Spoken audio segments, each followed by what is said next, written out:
Praise the lord. ప్రార్థన. పరిశుద్ధ ప్రేమ కలిగిన తండ్రి, నీకే వందనములయ్యా. దేవా, ఈ రోజంతా నీ రెక్కల చోట నాకు కాచి దాచి కాపాడవయ్యా. ఏ తెగులు మమ్మల్ని అంటకుండా సమీపించకుండా దేవా, నీ హస్తాలతో మమ్మల్ని కప్పవేసాయా. నీకు కోట్లాది వందనాలు చెల్లించుకుంటున్నామయ్యా. ఈరోజు మేము చేసిన ప్రతి పనిపాట్లో నీవే తోడుగా ఉన్నావయ్యా. ఈరోజు మేము ఎక్కడికి వెళ్ళినప్పటికీ, ఎక్కడి నుంచి వచ్చినప్పటికీ మా రాకపోకలు ఎంత సహాయం చేసిన దేవానికే వేలాది స్తుతులు చెల్లించుకుంటున్నామయ్యా. తండ్రి, ఇదిగో ప్రభువా, ఈరోజు మేము చేసిన ప్రతి పనిపాటులో ప్రభువా, ఎక్కడైనా ఏ చోటనైనా మిస్టేక్స్ కానీ, లేకపోతే తప్పిదాలు కానీ, లేకపోతే ఏమైనా చెయ్యి కూడా నేను తప్పిదాలు మేము ఏమైనా చేసుంటే మమ్మల్ని క్షమించమని అడుగుచున్నామయ్యా. తండ్రి, ఇదిగో ప్రభువా, ఈరోజు మాకు ఇచ్చిన ఆహారాన్ని బట్టే నీకే వందనములయ్యా. మా కడుపులు నింపిన దాన్ని బట్టే నీకే వందనములయ్యా.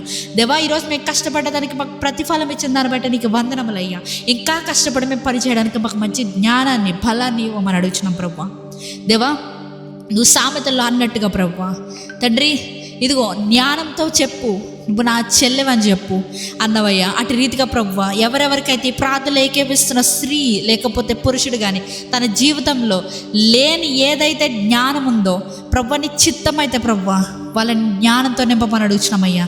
ఏది సరి ఏది సరికాదు అని తెలుసుకొని దాని ద్వారా వాళ్ళు పని చేసేలాగా, ప్రవర్తించేలాగా ఒక విచక్షణ జ్ఞానాన్ని వారికి కలుగజేయమని అడుగుతున్నామయ్యా.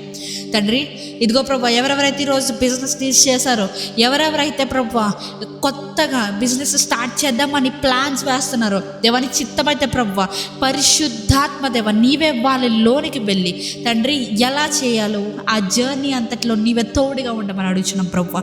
వారికి తెలియజేయ, వారి పాచ సరళం చేయమని అడుగుతున్నాం ప్రభువా. తండ్రి, ఈ రాత్రికాలపు సమయంలో మేము పండుకొని చూడగా ఏ విధమైనటువంటి చీకటి శక్తుల ప్రభావాలు మమ్మల్ని అంటకుండా నీ కంచె వేయ్యా. యోబుకి మునుపేసిన కంచె మా చుట్టూ వేయమని నజరేయుడైన యేసుక్రీస్తు నామంలో అడిగి వేడుకొచ్చిన మా పరలోకపు తండ్రి, ఆమేన్.